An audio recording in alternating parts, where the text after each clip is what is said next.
Welcome, welcome, welcome, you lovely, lovely Dragoncasters. It is Dragoncast. It is the Game of Thrones rewatch. It is Season 7, Episode 7. I'm Jamie East. And I'm Chris Mandle. Here we are. This is into the fourth, the final four. Final four. Goodness, we're in the quarterfinals of our Game of Thrones rewatch. Crazy time. This is the Dragon and the Wolf. A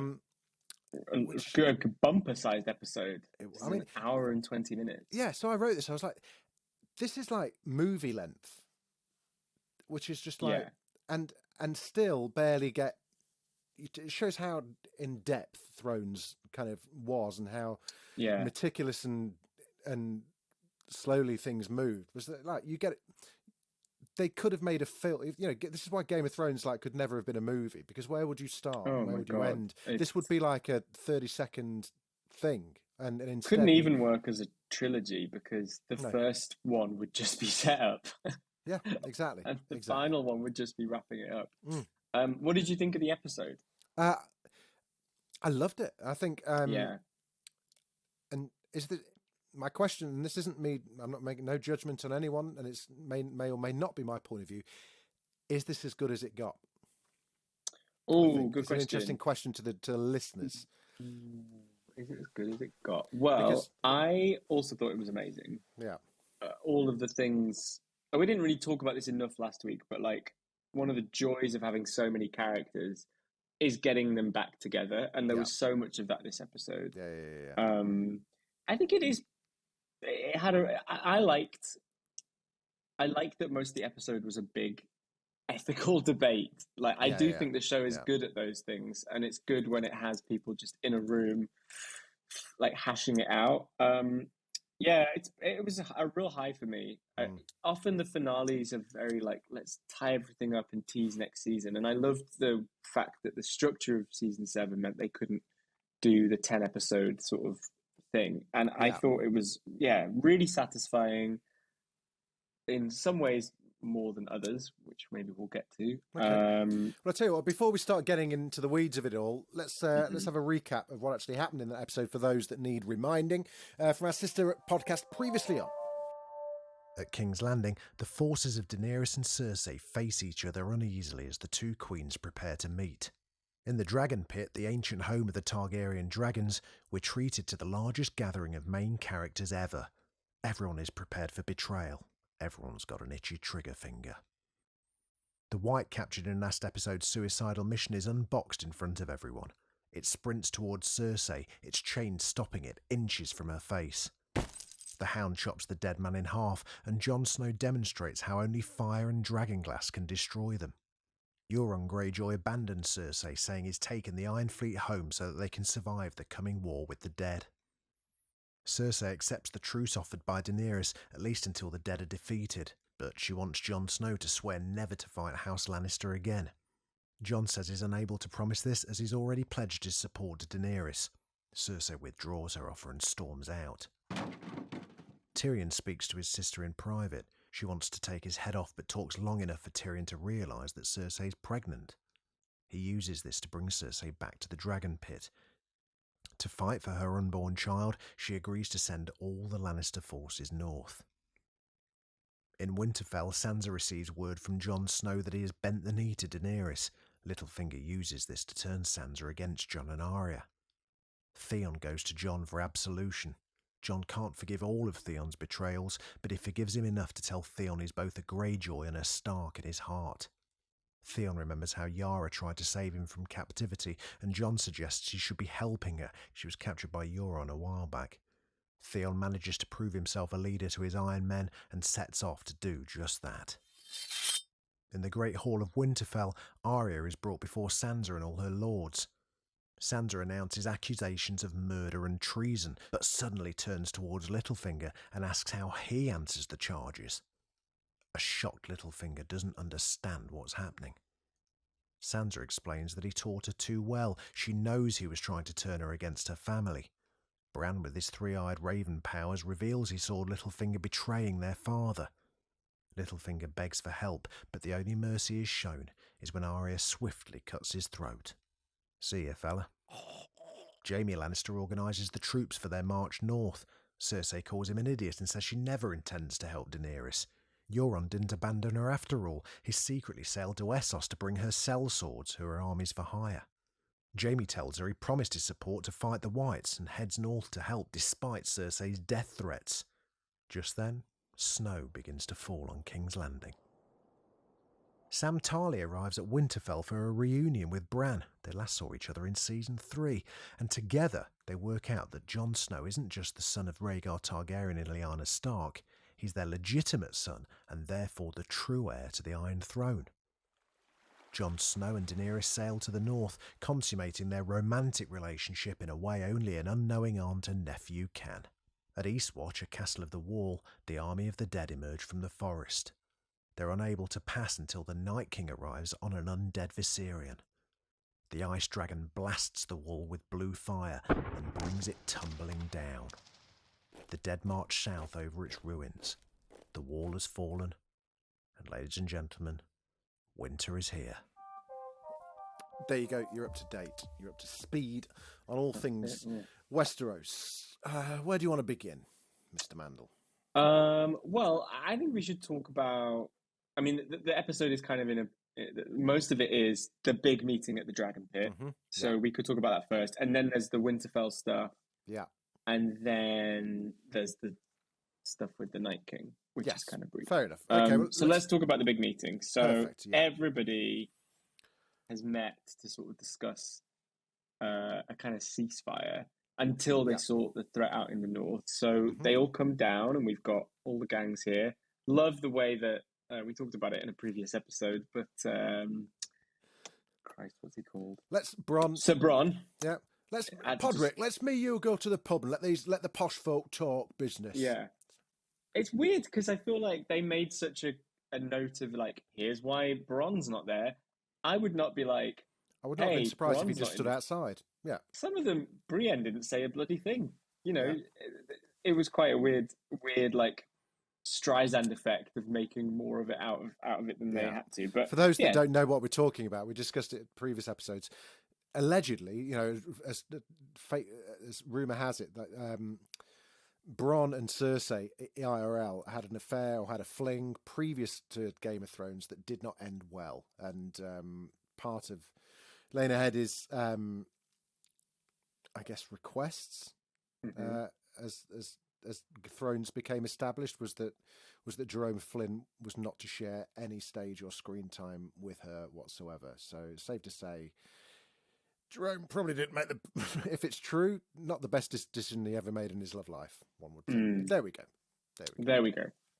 So the gang's all there. One thing that I thought was a really odd choice was obviously they have the white in a big box. Yeah. And a horse has brought it over on a wagon all the way, and then they go, let's have Sandor Clegane just carry it in on his back for the final stretch. Why? If it's built for dragons, a horse can get in that courtyard. Yeah. But that is the Dragon Pit, which we have seen in its splendor. Yes. In House of the Dragon, and it's kind of interesting seeing it absolutely bombed. And there was a good moment. There's a good moment later on where Daenerys talks to Jon about the Dragon Pit and how it actually became the downfall of the Targaryens, and we saw them pick up that jawbone of a tiny dragon. She said this just made them weaker. It made them smaller, and because they were contained. And that had the same effect on us. You know, which was and I thought actually I don't really know. You know, it's the first time we've been to the Dragon Pit on the show. It's obviously in complete disuse. Yeah. But I thought it's actually quite canny of Cersei to choose the location. You know, they could have met in the court. They could have met in King's Landing. But she said, no, we're going to actually have this in the decaying ruins of your family's, you know, kennels, basically. This is your legacy. This is where the Targaryen power was diminished. And this is the last remaining relic of the Targaryens. I thought that was a bit of a power play. 100%. And I think Tyrion sort of mentions that by the end the dragons were like the size of Labradors or dogs because they were so malnourished and they weren't able to stretch their wings and fly and stuff. So and there's lots in that with Daenerys where it's clear that, look, what are you going to do with your dragons when you finally come here? Like, what's the plan? Like, there's just no she thought has for, no plan. She has no plan. Well, and I think on the rewatch, last episode where they were talking about succession with Tyrion, and this is more about a tactical plan. Was just that, like, just sitting on the throne isn't the end of the game. That's just where your first day at work begins. You've got there was a whole storyline in season 4 where her dragon like ate a child, and she was like, "Shit, I should really think about what I'm going to do." And then it's like, okay, they're now 5 times the size, and you haven't thought about what you're going to do. The meeting's great because all the characters have lived through so much on the show. The one that doesn't really work, and we've talked about him before, is Euron, who they need to be such an aggressive character that he's like saying to Tyrion, like, "Oh, we throw dwarves in the sea where I'm from," and like you can see, like even Cersei being disgusted with him, and I always thought they did such a bad job with him because they're trying so hard. Yeah, I got quite excited when he was cast because I think he's such a great actor in Pilau. Even though he did that, do you remember just before this season aired, before he came onto Game of Thrones, he hosted Eurovision? No, I didn't know that. Did you not remember that? Like literally, like it got announced that he was had been cast as Euron Greyjoy, and then ended up co-hosting Eurovision. Like. That is so weird. Just crazy. Which is just like, and I don't know why it should be that crazy, because he's an actor, he's like got to pay the bills, blah, blah, blah, blah, blah. But he just kind of like rocked up in this. And he'd done Borgen by this And he'd done Borgen by then. So he was great in Borgen. But then he just like co-hosted Eurovision. Very bizarre. It's like if Olivia Colman hosted Eurovision in the UK. Exactly. She like did Celebrity Hunted or something. You know what I mean? It's a bit weird. That's amazing. But anyway, I think I got quite excited when he was cast because he is a great actor. But again, Thrones never really did moustache twiddling Terry Thomas villains very well. No. A little bit of the Ramsay Bolton-esque about him, you know. He just reminds me of Russell Brand for some reason. It was the leather trousers. Yes, and the podcast. Yeah, although I would imagine, I think Euron probably washed his a bit more. Yeah, I think he would. A bit of salt, I enjoyed water, maybe. I remember watching this for the first time, and like the opening 10-20 minutes where Brienne and the Hound are back together, that brilliant fucking great moment where they get very full of parental pride over Arya, and you know, was just a lovely moment. And I just got the sense, a bit of NUI, I was just like, oh, it is coming to an end now. People, you know, we spent so long watching these people on their travels with different side missions and different objectives, and now, holy shit, this is it. This is kind of everyone gearing up. This is and it's like, oh man, it was the first time watching this where I was just like, I got a little pang of sadness where I was just like, fuck, this is going to end. They're about to kick off. Actually like, going to do it. Yeah. I think also, like last week I was saying, I think in hindsight, I think they should have dealt with the White Walkers first. Yeah. And then dealt with Cersei. No, sorry.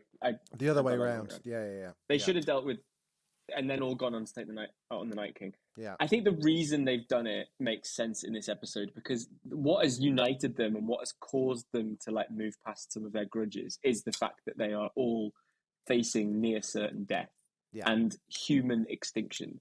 And that wouldn't have the same effect. You wouldn't have been able to have this scene if this season was all about defeating Cersei and next season was about the White Walkers. So it sort of made a bit more sense that, they're all able to... I mean, look, so many great houses have gone, the lands are destroyed, and it does mean, like... I mean, Clegane, for example, is a great example of, like... He was the way he was because he was the Lannisters' like, attack dog. Yeah. And now that he's not, he's kind of, like rehabilitated, and you see him now, as you said, with Brienne, and you're like, oh yeah, you're just like a really traumatized old hound, aren't you? So I thought it was really effective, and I thought that Cersei, just her like indifference to the cause was really interesting, because what part of her must know that it's true even before the White. But do you think that though? I mean, I think her reaction to that White was so brilliant. Oh, man. I mean, I think it was worse than she thought. Yeah. Definitely. But I think it must be showed hard. Qyburn up a bit because Qyburn Yeah. should. He's the hand of the Queen, and he should have.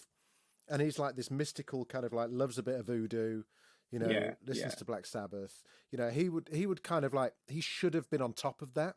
He should have done his research and found out about the Night King. It's a bit of a plot hole in his kind of backstory that he hasn't, because he looks for the darkness and the weird in everything. You look at fucking the Mountain.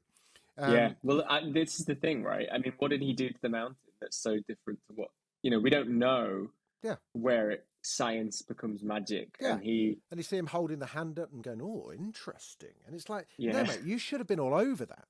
You should have. Yeah, definitely. It also, it still feels to her like a very foreign problem in the sense that it's not happening on her doorstep. But,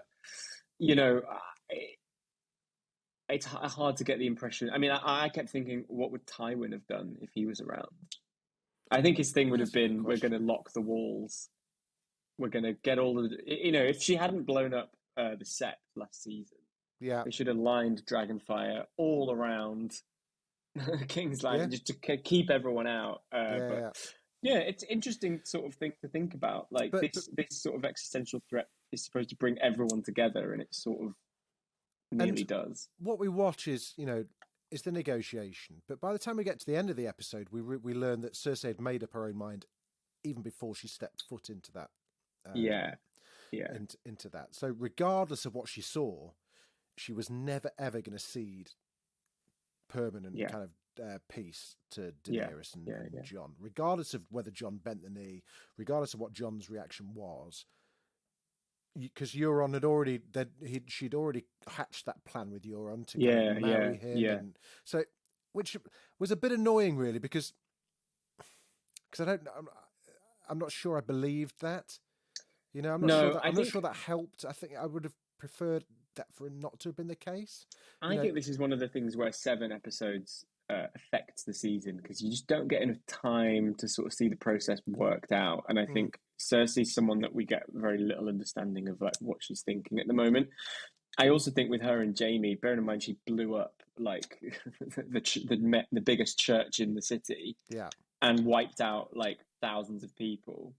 Jaime doesn't really have enough time, and it might be that they talk about this a lot in other episodes, but I don't think it's true. He is disgusted by it, and we don't really get enough time to see that work out. And I think he would leave her, really, but you need him at the front of the army of the Lannisters, so he has to stay in place. And I think Jaime's someone that suffers this season because you just don't get the opportunity for him to behave like he would, because we haven't got time, frankly. And she needs someone to bicker with, and she needs someone to sort of parlay with. But I thought that with Cersei, I'd completely forgotten she was pregnant. Oh, I hate that storyline. I'd completely forgotten that. Yeah, it implies that the only reason she's doing it is for her baby, but it's like, I'm sorry, we haven't got 18 years to sort of see this play out. Like, you can't. I always thought what was really great about her was how selfish she was, and there was always this feeling of like, I've never been allowed to be a ruler because I'm a woman, which is kind of what Daenerys' whole thing is. That she's like, now my dad's dead, I'm going to do things how I want, and she does fuck things up, not unlike the Roy siblings trashing their dad's company. True. But it's like, but it is my right to do this. I don't care if I don't have any knowledge of armies, I'm going to do it anyway. So Euron's gone off to get the Golden Company, which we will see next season. What did you think of Jon's thing? It felt annoying. It felt as annoying on this watch as it did the first one. Yeah. Well, I tell you what I find interesting is the season kind of ends exactly where it started.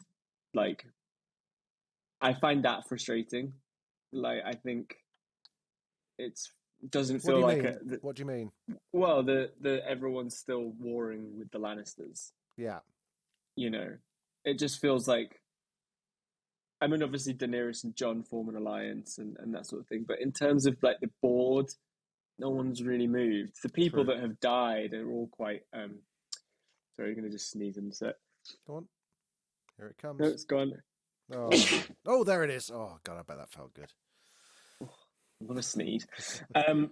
the people that die, like Elena Tyrell, the Sand Snakes, they don't really affect the storyline in a major way, and it's an interesting season because things do progress, but they don't really move forward. So I thought John's pride was really in keeping with his character, but yeah, I mean, it's as Tyrion said, would it hurt you to lie once in a while? Like, could you not help us get this thing through? But it also doesn't matter because she was going to betray them anyway. True. Last week we were talking about the whole mission to get the white and to get it south, and we sort of talked about how it had to happen. But if she's going to ignore them anyway, then it was all pointless in a way. You know. It's definitely I think that the show this season has so many good moments. It looks amazing. Character stuff's great, but it does frustrate me how inert some of it is.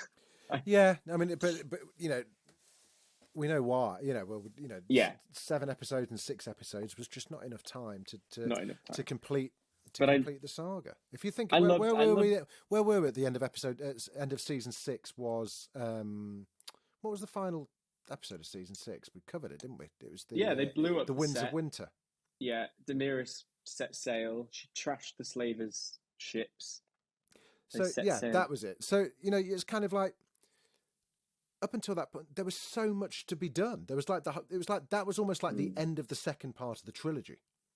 Yes, which had taken if you look at it as a trilogy, that was like 6 seasons to get to that point. There should have been another 3 seasons. Oh, 100%. I think, and I mean, like we were talking last week about House of the Dragon going into its second season, just being a bit more like, okay, what do we need to tell the story and how do we tell it? And I think this show, because they didn't have that foresight, they sort of started out very like bespoke, and they've had to rush it a bit. And these aren't new points. This is well known at this point that a lot of people feel the end was a bit rushed. But it, like we were saying, a dragon has to die so the wall can come down. And it's like, well, the dragon couldn't have got there really sooner because Daenerys only just got here. And I mean, it's just a lot of things that have to happen, and we get it all quite quick. I mean, I don't want a season 7 where it's like, well, it will take 3 months for them to get down there from King's Landing, so let's just watch that. Like, I don't want that. But no. The moments that I loved were the smaller moments. The scene with Cersei and Tyrion in Cersei's chambers is one of the best on the show. Like, one of the best. And it's because it's not based on anything in the books. We're not there yet. They know on this show, what this show does well is they stick 2 people in a room that have beef. Yeah. And they let it come out. And I thought that scene was just so illuminating because Cersei says, as well, wasn't it? Yeah. Yeah, but Cersei says to Tyrion, like, it's your fault everything fell apart because you killed Tywin. That's what's led to everything else. Therefore, this is all on you. And he's like, I didn't blow the Sept of Baelor up, which killed Tommen's wife, which led him to kill himself. They have so much resentment for one another. Yeah. And there's just great acting as well from both of them. There's just the silent moment where he pours himself a glass of wine, pauses, and then pours her a glass of wine was just brilliant. Just really, really good. Yeah, Dinklage has been really good with opposite Emilia Clarke, and he's been really good with Jon Snow and Kit Harington. But I love him with Lena Headey. There's just such an innate. They've just been through so much, and this is what you're saying. Like, there's so much richness in these characters, just hashing it out or not, as it were. But it's just siblings, and we see it in Succession as well. There's just there's that connection with siblings that is just weird, and that you can't really put it into words. You can't, it's not something that you can kind of bottle. There's just that weird thing. It's kind of like, I remember you in a nappy. I remember you getting smacked, bollocked by Dad. I remember kind of dobbing you in it. I hate you so much, but actually, we are siblings, and it is we're up the to only us to ones. Continue our kind of journey and our name. It's such a they're the weird... only ones that know what it's like to be their parents' sons or daughters, and I think it's also just I think you could see with Tyrion, like, not regret, but this feeling of like, we are on opposite sides, and that's like irreconcilable at this point. Like, I've bet on the other horse. And he said to her, because she said, why do you want her to sit on the throne? And he said, I can curb her worst impulses, which I could never do with you. Yeah. And it's what's interesting is, Tyrion actually fails to do that as well with Daenerys. But he thinks he can. I kind of thought, oh, it's interesting when he goes to Daenerys, because I thought, what, is it just because you hate your family? But he genuinely thinks, oh, I could try and make her a better version of Cersei, which is actually a really like complex kind of thing. And that's why I don't buy that he was ever in love with Daenerys. I think it is close to a sibling affection. And there's also a bit of weird parent-child. I know they're not that different in age, but this sense of like, I want you to be better than my sister. Yeah. Kind of nurturing. I'll tell you another relationship. They talked about it before in the previous episode. You spoke of breaking the wheel, and actually you're not breaking the wheel. This is just the same fucking wheel, Yeah, this wheel's known a lot of like death, explosions, armies, famine. Yeah. Okay, we're going to go grab a quick break. And when we come back, we say goodbye to one of the greats. Welcome back to Dragoncast. Our Game of Thrones rewatch of season 7, episode 7, The Dragon and the Wolf. So, couple of let's go to Winterfell. We'll do kind of sidebar, kind of peripheral stuff. I forgot how fucking great this was. I just adored this whole thing. Because it was one of the few times, aside from big like red wedding-y type things, it was one of the few times where I was just caught completely unaware by what was going on. I can remember watching it for the first time, and when when they're there and they and Sansa's just like, how do you plead, Lord Baelish? I was like, oh my god! It was just it was just beautiful. I loved it. Right. Did you think that was going to happen? No, I can't remember. Well, actually, I'll tell you what happened. I got a lot of this episode spoiled at the time. How? It leaked, and I saw something on Reddit about it. Oh man! But so no, I mean, I wouldn't have guessed. But I think, it's a clever little pivot. I mean, I never thought Arya was going to get killed. No, at all. But I don't. I thought this. It's an amazing death. Littlefinger is incredible. I just don't love. We talked about this a bit last week. I just feel like the plan makes no sense. No. And I feel like one thing I have enjoyed with this rewatch is Bran. And actually, we talked about him last week, where like I feel like he just pops up when they need him. Yeah. But he has spoken about this by the end of this episode, actually, that he can't just free flow through all the things. He doesn't know what he's looking for. Sometimes he's just sat in thought, and he'll get like, it sort of makes me think a lot of deja vu, or like, things trigger him. Like when Littlefinger said to him something about chaos, he just goes, oh my God, chaos is a ladder, right? Like he kind of, Yeah. So this rewatch, I feel like I'm okay with Bran not just sitting everyone down and going, oh my God, here's all the things you need to know, because he's not got to that point yet. But one thing I do find hard to understand is like, when did they decide to do this plan? Yeah. Because all the Sansa's accusations against Littlefinger, she's known for a long time. Is it that she had to wait until Bran could confirm them? I just would love. Yeah, I see what you mean. Yeah, why now? Yeah, why now? Because it's the finale is the reason. And I think, like, again, we talked about this last week. Like, when you've not got as much time, you start with the moment, the thing that's going to get everyone talking, and you work backwards. I think also because they know that what's coming is a war, and they need fighters and they need leaders, and actually, so your Varyses and Missandei's and Grey Worms, sorry, not Grey Worms, and Littlefingers, Alina Tyrell's, are just kind of like, what are they going to do? They're just going to hide in.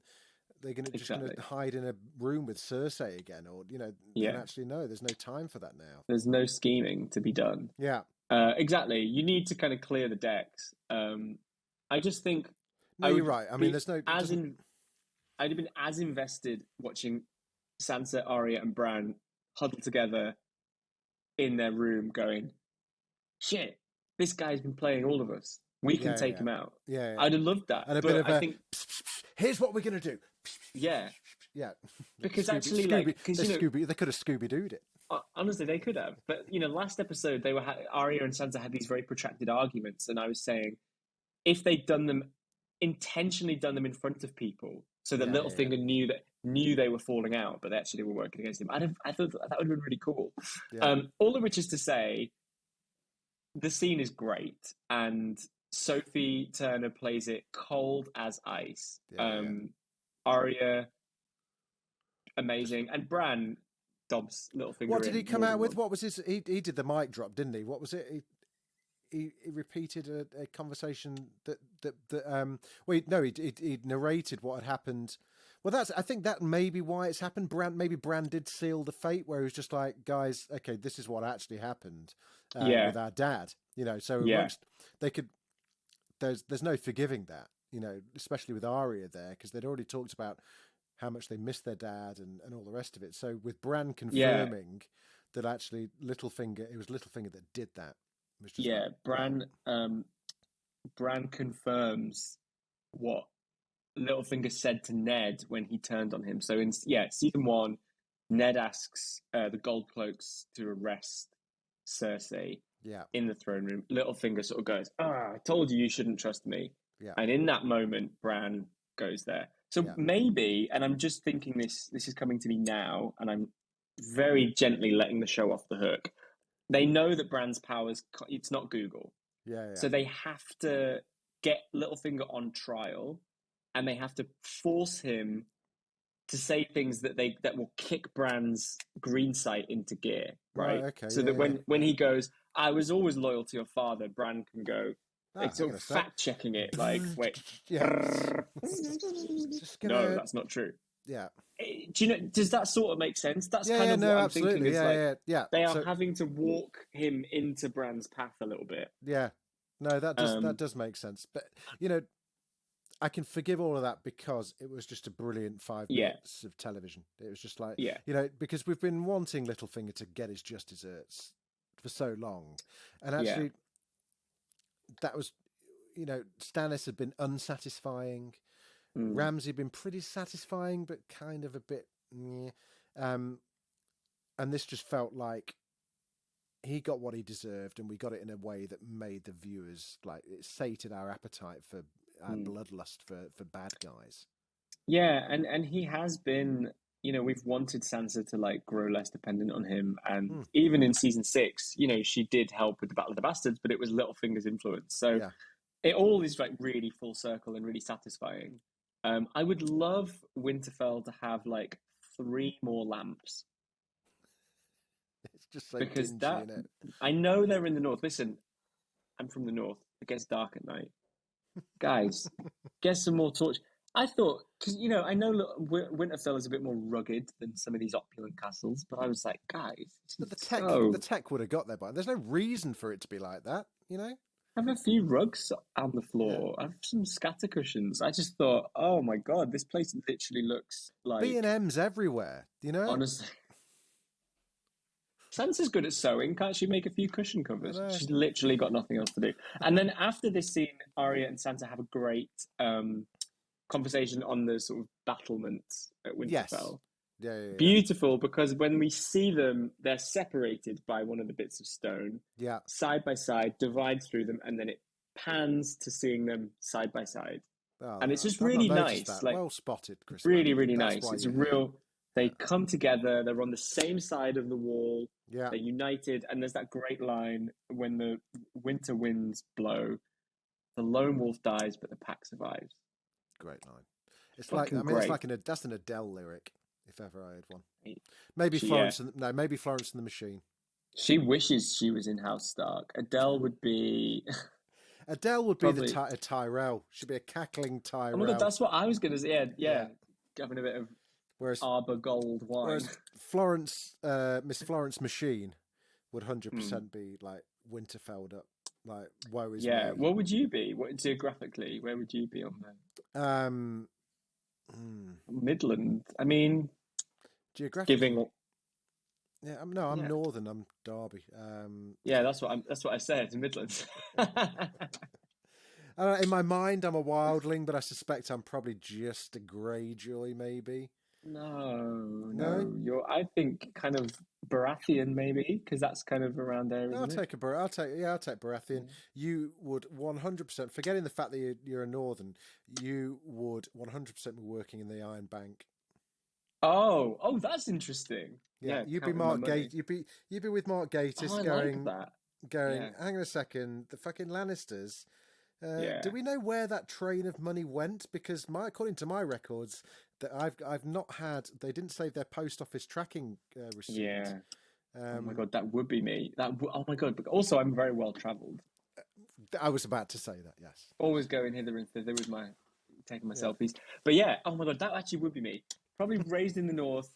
Went over to Essos, opened a junior ISA, local boy done never good. Looked back. The kind of wildling local paper would like do a piece on you going, local boy done good. Yeah.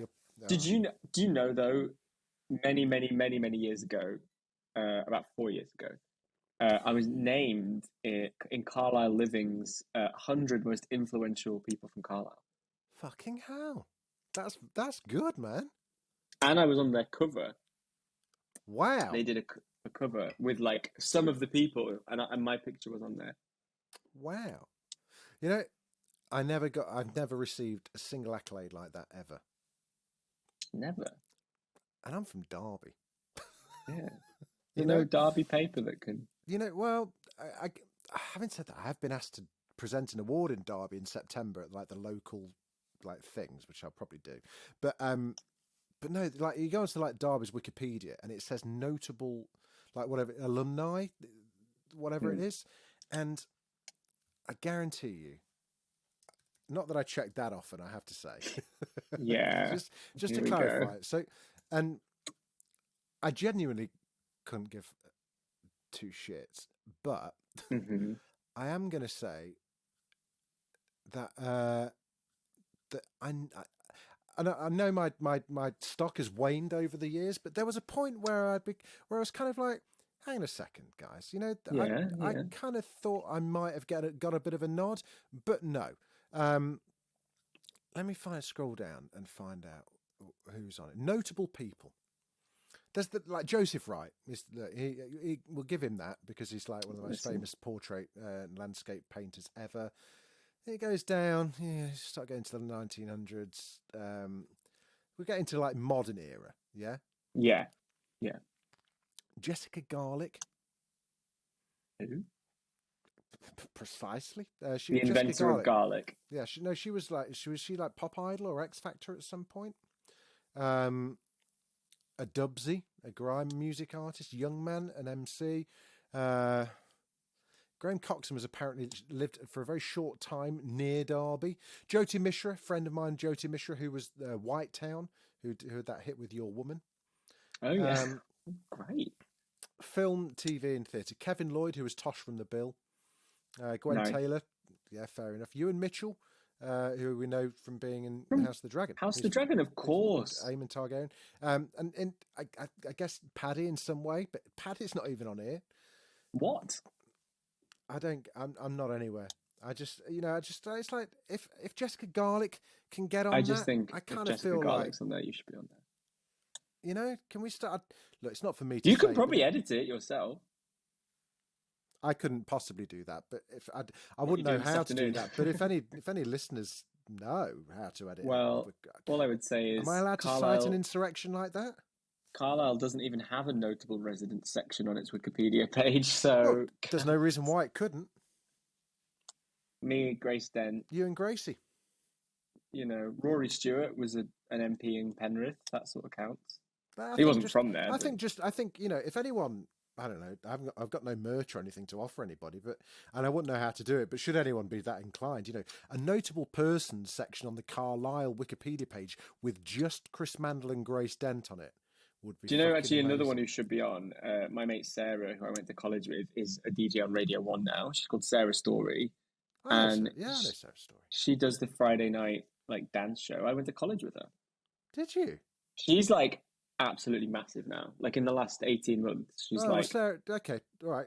Chris, Sarah, and Grace, and you know, I wouldn't lower myself to getting involved in such disgusting. Well, tactics, we're very busy people. We're very busy people, but I'd be offended if I saw. You know, I wouldn't be offended if I saw my name on there.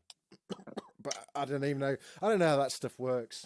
No, thank God. Anyway, enough of this. This is disgusting. I hear people saying numbers like 5, 6, 7. What's next? Comes next. Me on Wikipedia. What else did we discuss? So there's a couple of other things we should discuss about this episode. You know, we talked about how there's like not a lot of time left, right? Yeah. Gotta just get down to the brass tacks. So why do we have this storyline about Theon? Get it? Going on about Yara. Yeah, I don't need to see another kind of like shoreside kind of pledge of allegiance with like 6 men. Yeah, it was unnecessary, and I don't again. But it's like Yara would have been on the boat off the coast of King's Landing. Then he should have just fucking gone after. I don't know. And it's so funny because Yara's one of those characters where you're like, God, if they need to kill someone off, they could just knock her head off, sort of thing. But she does survive the whole thing, mostly by just staying out of the way. Yeah. Maybe she's the cousin Greg of Game of Thrones. Who knows? Oh, that's a good shout. I do like Yara though. I love Jenna who played her. I think she played her really well. But yeah, I think they should have done more with her. I wondered if she was maybe busy filming something. No, I think she was certainly pregnant. Interesting. But what happens is they want to have a John and Theon scene, which makes sense. This is maybe the only time to do it. Okay. Yeah, fair enough. Yeah. That bit's fine.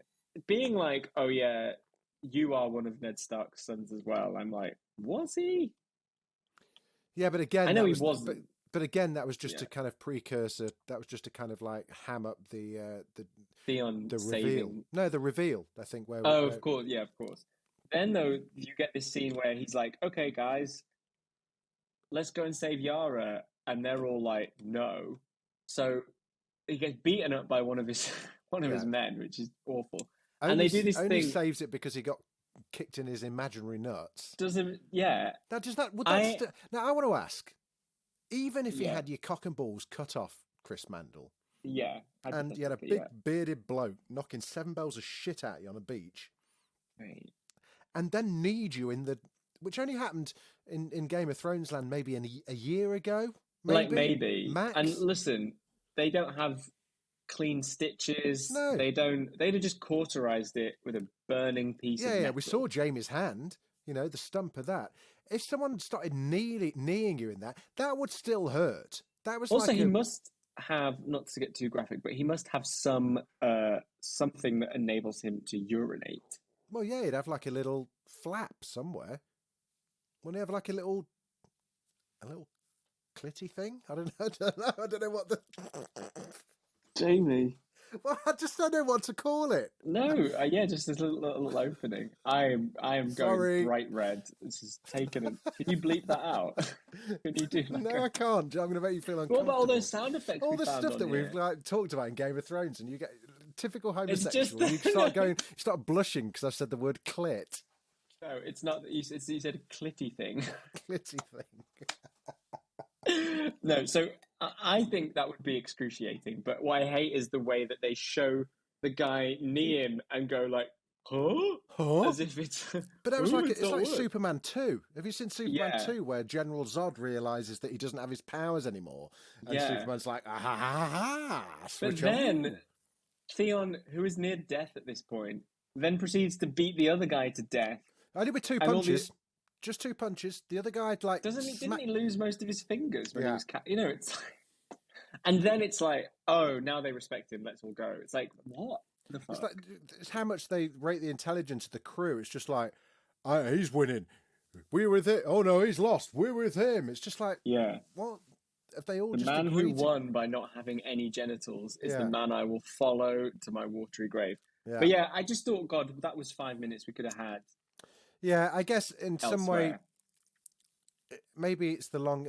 They know that they want Theon to have, and Theon does have an honourable, has a great end in just a few episodes. Yes, he does. Yeah, he has a it's fantastic clear that end. they're building Maybe him up for more. It's just, and they've slowly been giving him honour, turning him, his resurrection of Theon from Reek, and maybe it's a bit of that. But ham-fisted. And do you know what I would have liked?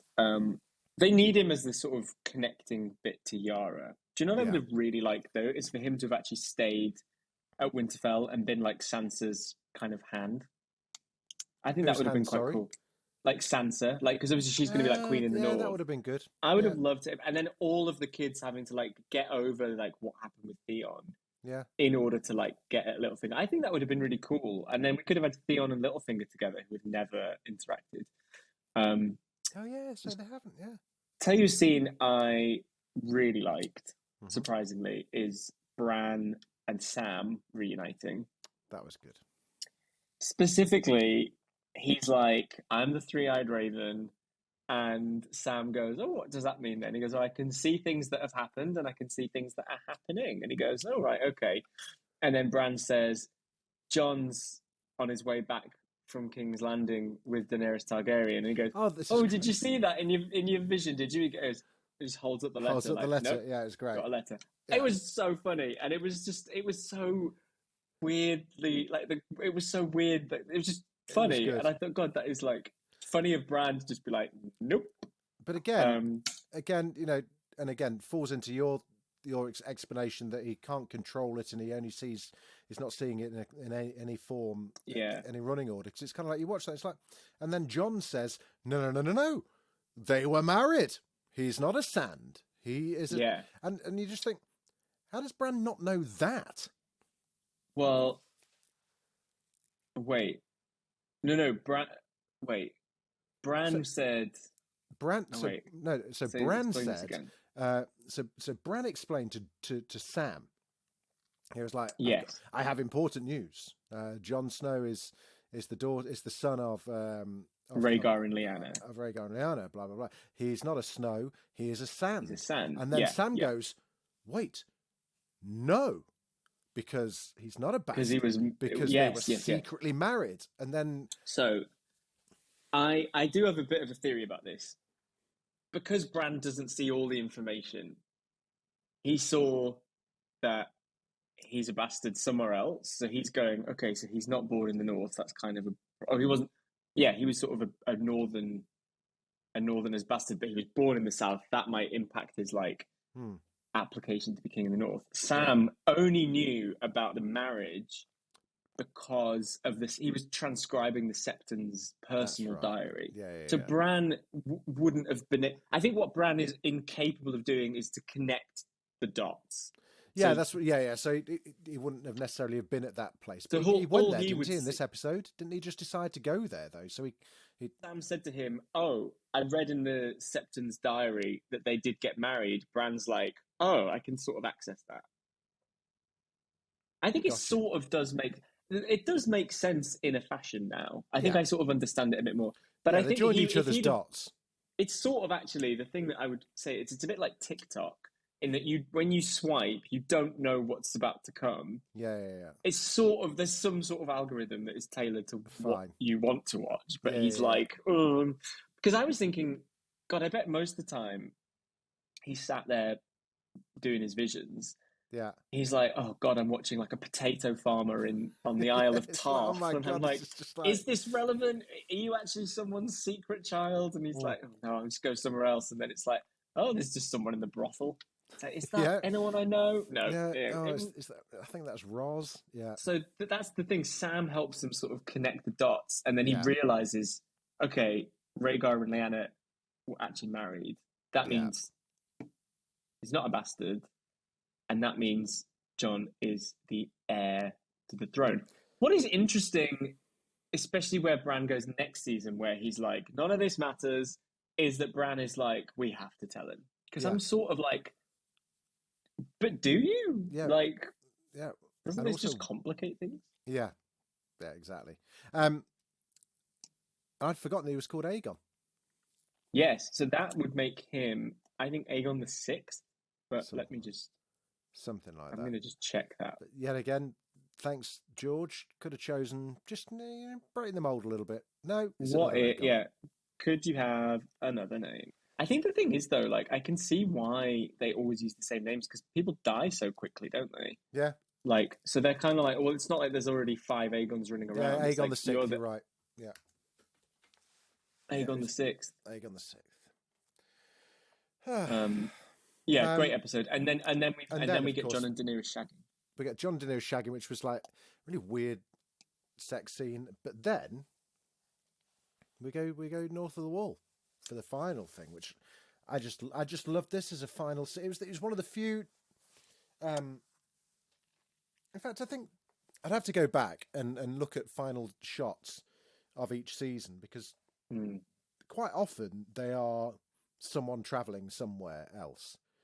So we had Arya on the ship one season, heading over to Bravos. We had we had a season where White Walkers were walking through the snow past Samwell in I think maybe season 2. I want to say, I can't remember.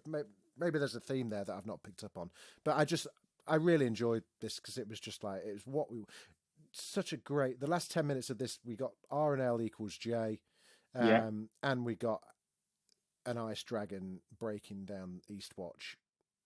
It was glorious. I fucking loved it, because it was really, really good. Because it just, all it said was, they may as well have just put like the end titles, "Here we fucking go, lads." You know, it was just like proper. I loved it. Yeah, it was really good, and I think the scale was really helpful. Yeah, because I'd forgotten that Tormund was there with Beric, with Beric Dondarrion, wasn't it? Yeah. So they somehow survived that kind of. They managed to run down the stairs. Because Eastwatch again was in the intro, and you can see that they, rather than a lift, which the Castle Black has, they have this sort of very intricate, narrow staircase, rickety staircase that's only wasn't designed to run up in a hurry. It's one person width staircase as well, which is like, so if you're at the top and you just like, you're kind of like someone's coming up down and someone's up, it's like, fucking hell. Wait, can you just wait a minute? I need a wee. Let me pass. Do you know what? You'd just piss off the end, wouldn't you? You would. I mean, it'd be. Do you think people? This is. Here we go. Go on. Get lovely note to end. You're thinking of docking? Are we talking about docking here? No. I think people would just have a poo off the end of the wall. 100%. Do you think it would all just run down the side? It'd be like when if you live under the flight path at Heathrow. It's just brown ice, isn't it? Oh no. I'm glad I don't. Yeah. It just comes out and it just like it doesn't make it to the. One thing about the wall getting blown apart is that there's still rubble like half the size of the wall. So do they all have to? Because I was a bit like, God, it's going to be really. I think you'll find there was a convenient flat part that we just saw walking through. They sort of did a bit of landscaping, didn't they? They got a nice winding sort of bit going around. Yeah. Really good way to end the season, and I thought that the worst fears have come true. You know, the one thing that was stopping all of this happening was the wall, and now that's fucked. I do have this other thing that I thought of this episode, which is, why haven't they tried to get through the wall sooner? Obviously, they don't have a dragon, but couldn't they just smash the gate at Castle Black? And I realised that actually, I don't think they've been trying to go south of the wall at all. They were going to kill the three-eyed raven who was in his cave. And since Bran has come south, that is the only reason they need to come south. Or not the only reason, but certainly. So I was thinking that, because I sometimes people go, when they watch the show, and I'm sure we've gone, look, guys, you've been going south for like 7 years. Yeah. But actually, I don't think they've been going south. I They think were they've just been trying looking to for the find. three-eyed raven. Yeah. And they only found him because because the Night King managed to touch Bran. Bran fucked things up as usual. And probably knew that and decided not to sacrifice himself. He was going to sit in King's Landing and let them all come to him. Honestly, the original three-eyed raven, though, or the three-eyed crow, or whatever he's called, he doesn't have a guest for like hundreds of years. Finally gets someone to turn up, and it's like he just fucks everything up. You see, this is why I never invite anyone round the house. It's like, you see what happens when we have guests. This is why I have my Amazon doorbell, so I can see who's coming before I let them in. Ah, dear. There we go.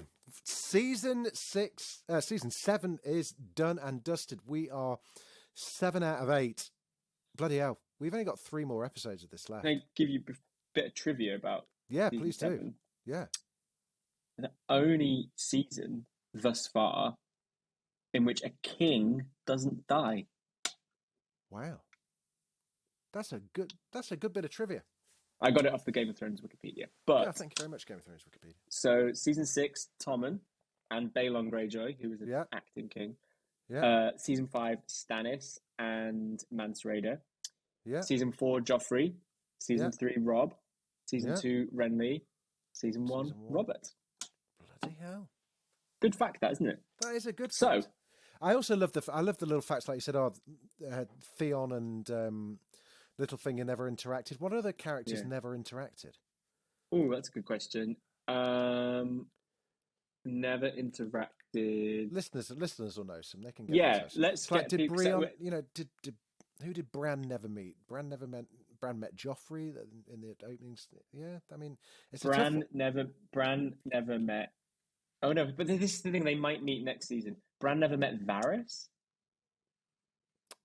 Yeah, where does Varys die? He dies. Oh, he goes up to Winterfell. And we're talking about principal characters because we know, like, people like like the Red Viper didn't meet hardly anyone, or Olenna Tyrell or Marjorie Tyrell. Here we go. I've got Game of Thrones characters that never met. Oh, it exists as a thing already. Oh, okay. It's like Game of Thrones characters that never shared a scene together. Okay, same kind of thing. No, that can't be right. Go on. Ned Stark and Tyrion never shared a scene together. Oh, what? Nah. Yeah, because Ned's in King's Landing the whole time. Tyrion was in the brothel in the season 1 when there was the lineup and greeting everybody. And then Tyrion's outside of the city for season 1, and Ned's only in the city for season 1. Shit. That's really weird, isn't it? Yeah. Okay, another one. Okay, that can't be. I don't trust this. This says that Sansa and Robb never shared a scene together. Sansa, what, brother and sister? But when they say sharing a scene, they mean like in the same shot or the same having dialogue rather than in when the royal family arrive, they are all stood in a row. I think they mean like a scene of where there's dialogue. Yeah, exactly. Fuck off. Yeah, not. Okay, here's an obvious one, but Daenerys and Tywin. Okay, yeah. Okay. Daenerys and anyone who dies before. Yeah, well, Daenerys. Yeah, I guess. Yeah, Daenerys and Joffrey. Daenerys and Marjorie. But Daenerys if anyone has any that they like want to remind us of, let us know. Yeah, any kind of like interesting facts and stuff like that are dead interesting. But and then so next is the final run for us, and we're doing 2 episodes of the season 8 per episode of the pod. We are. So next week we are going to be doing episode 1, which is Winterfell, and episode 2, which is Night of the Seven Kingdoms. Week after that, we're doing The Long Night. God, that was episode 3. Bloody hell.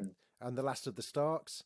And then week after that, it's the final one that we're going to live stream on YouTube, called The Bells, and of course, The Iron Throne.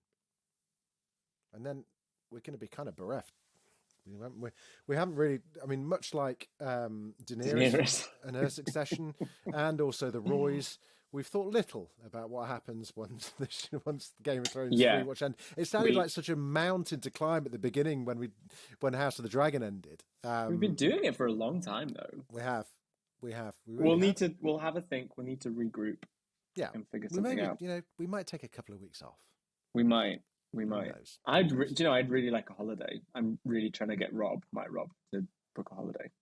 Well, you've never shared a scene together in all these months. Yeah, he's like the sort of Merris from Frasier. He listened to he listens to the Succession one. He was like, "Oh, I didn't know I'd get mentioned so often." Oh shit! Does he know? Does he now forbade you from calling Billie Eilish? No. Oh, he didn't hear that because I think that was on a Game of Thrones. Awkward. It's like you using his workmates as social currency. Street cred. Yeah. No, but he was like, "Oh, I didn't know I'd be name checked." Well, here and there. Only when you do anything interesting. Yeah. Just like Mrs. Guys. East, she's a sort of perennial character. She's always looming over me. Always looming over me. Always here somewhere. Right. Have we had any emails? I'm not sure. Have we had any nice? Don't think. Look, the tapping has bothered someone else again. I do apologise for that. So, who was it who got in touch? Let me tell you. Richard Toll. What is that noise in capital letters? This is far from a complaint because I've long listened to Dragon and Thronecast enjoying each other on, but I need to know what that clicking noise is in the background of the last 2 episodes. My instincts say it's either Jamie or Chris getting very excited to Lord Larys proportions with a pen, clicking furiously under their table with the anticipation of describing season 5, episode 9. Once I hear it, I can't unhear it. Thank you so much for bringing Thrones back to life through your rewatch and doing it in a way that's like me, 2 mates trying to work it all out down the pub. Please. Oh, that's really kind. Please carry on somehow. Maybe rewatch the ones you haven't rewatched. It's no possibility. Maybe we'll maybe draw one out of the hat every now and then, and gradually start filling in the gaps.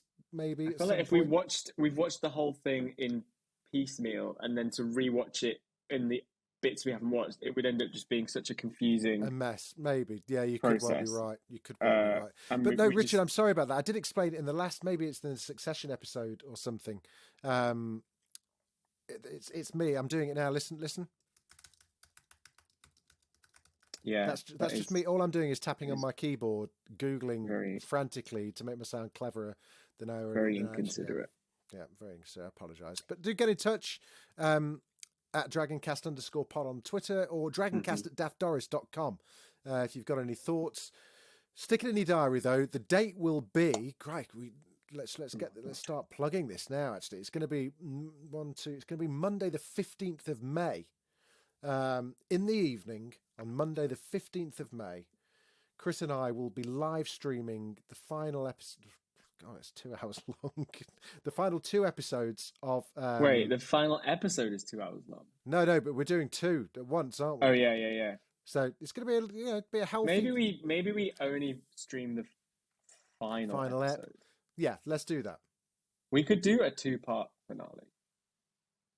We could do episode 5, let's work it out. And then let's work your it people out. Speak to my people. Let's do that. Rob will speak to Mrs. East. 2 characters who have never shared a scene together. Imagine that, yeah. 25 years of marriage, mate. We barely share a scene together. Okay, let's do it. But stick it in your diaries. 15th of May, live stream will be the final Game of Thrones rewatch. It's going to be very exciting. Technical disaster, clearly, but it's going to be great nonetheless. Until then, Dracarys, my friend. Dracarys.